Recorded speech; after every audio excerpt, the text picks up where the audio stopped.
drone ဆိုတာနဲ့အများစုကတော့အခုခေတ်ရဲ့ခေတ်မီနည်းပညာတစ်ခုလို့ပဲပြင်မြင်ကြမှာပါဟုတ်တယ်မလားဒါပေမဲ့လေလူမပါပဲပြန်တန်းပြီးတိုက်ခိုက်နိုင်တဲ့စက်တရေကြောင့်စိတ်ကူးခေကြတာကတကယ်တော့အများကြီးပိုစောပါတယ်အဲ့ဒီစိတ်ကူးရဲ့အစကဘယ်ကလာတယ်လို့ထင်ပါတယ်လဲကဲဒါဆိုရင်ဒီမင်းကုန်းလေးကိုစဉ်းစားကြည့်ကြရအောင်ပထမဆုံးလူမဲ့လေရင်အခုခေတ်အခေါ် drone လို့ပြောလို့ရမယ့်ဟာကိုဖယ်ရှင်လောက်ကစပြီးပြန်တန်းခဲ့မယ်လို့ထင်ပါလေလွန်ခဲ့တဲ့20လောက်လားဒါမှမဟုတ်30လာ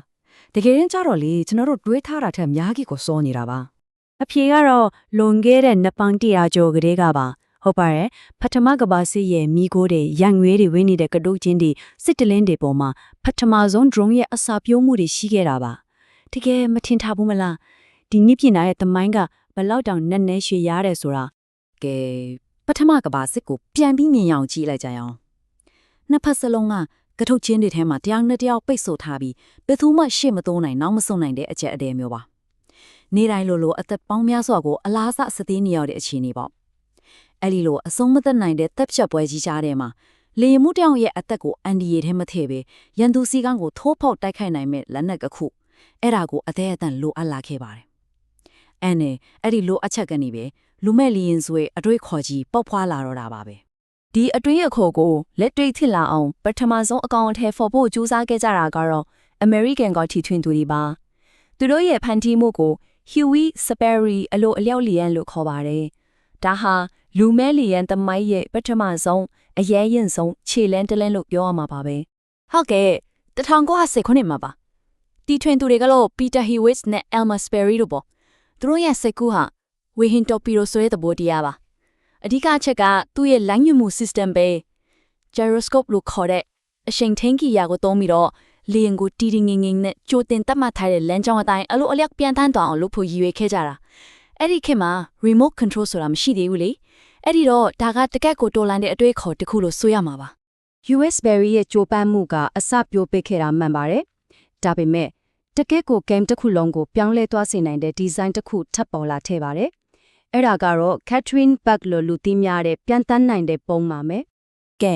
Catherine Bug ဆိုတာဘာလဲဆိုတော့သူ့ရဲ့ design ကရိုးရှင်းတယ်ဒါပေမဲ့တေလောက်အောင်ချီအောင်တယ်တက်သားတို့ပိတ်စိတ်လိုမျိုးစေးအရင်မကြီးတဲ့ပစ္စည်းတွေနဲ့ပဲလုပ်ထားတာပါ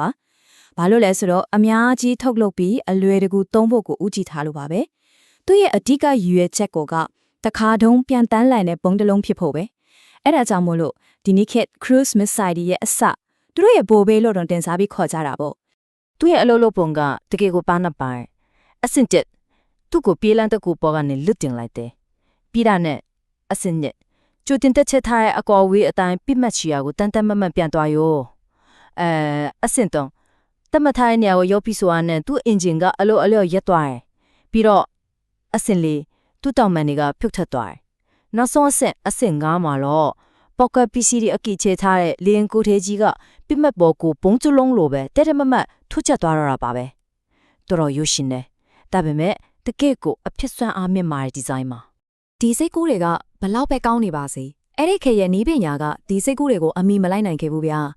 ပြောရရင်အတွေးခေါ်ကအနာဂတ်ကိုရောက်နေပြီမဲ့လက်တွေ့လှုပ်ဆောင်လိုက်စွမ်းကတော့အတိတ်မှာပဲဂျန်နေခဲ့တယ်ဆိုတဲ့သဘောပါပဲအဓိကပြဿနာတွေကဘာတွေလဲဆိုတော့နံပါတ်1အဝေးကနေလမ်းထိန်လို့မရဘူးလွတ်လိုက်ပြီးပြီးသူ့ကန်ချမ်းမနဲ့သူ့ပဲပြီးတော့လေးကြိုက်တာယာဒီဥတုအခြေအနေတွေကိုလုံးဝမခံနိုင်ဘူးလေနေနေလေးတိုက်လိုက်တာနဲ့လမ်းကြောင်းလွဲသွားနိုင်တယ်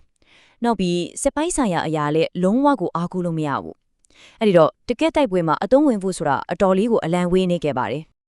ဒါပေမဲ့အဲ့ဒီခေတ်မှာလက်နက်တစ်ခုအနေနဲ့အောင်မြင်မှုမရခဲ့ပေမဲ့ဒီဂျိုးပန်စံတမှုတွေကိုကြာရှုံးမှုတော့လုံးဝတတ်မှတ်လို့မရပါဘူးဘာလို့လဲဆိုတော့သူတို့ဟာအနာဂတ်မှာပေါ်လာမဲ့လူမက်လေးရဲ့နီးပင်များအားလုံးအတွက်အခြေခံအုတ်မြေကိုချပြီးခဲ့လို့ပါပဲအဲ့ဒီတော့ကသူတို့စိုက်ခဲ့တဲ့မျိုးစေ့လေးတွေကနေဒီနေ့ခေတ် draw ဆိုတဲ့အပင်ကြီးတွေရှင်သန်ကြီးထွာလာခဲ့တာပါ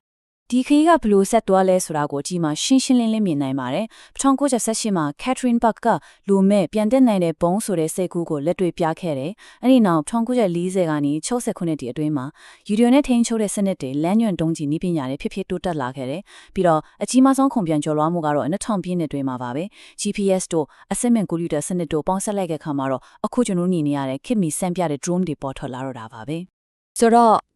စဉ်းစားစရာတစ်ခုကပထမကမ္ဘာစစ်ရဲ့အချက်တဲတွေစင်ခေါ်မှုတွေနဲ့ ဒရုန်းနဲ့ပညာဆိုတာမွေးဖွားလာခဲ့တယ်လေအဲ့ဒီလိုပဲအခုကျွန်တော်တို့တွေရင်ဆိုင်နေရတဲ့မဲမောက်ခေတ်ရဲ့ပြစ်ထမှာတွေစိန်ခေါ်မှုတွေထဲမှာတော့နောက်ထပ်နှစ်တရာကြားတဲ့အခါကဘာကြီးကိုပြောင်းလဲဖြစ်မြက်ဘလုံနီးပညာတွေရဲ့မျိုးစေ့တွေများပြိုးထောင်းလျက်ရှိနေမလဲတမိုင်းနဲ့သင်ခန်းစာယူစရာတွေကတော့အမြဲတမ်းရှိနေမှာပါပဲ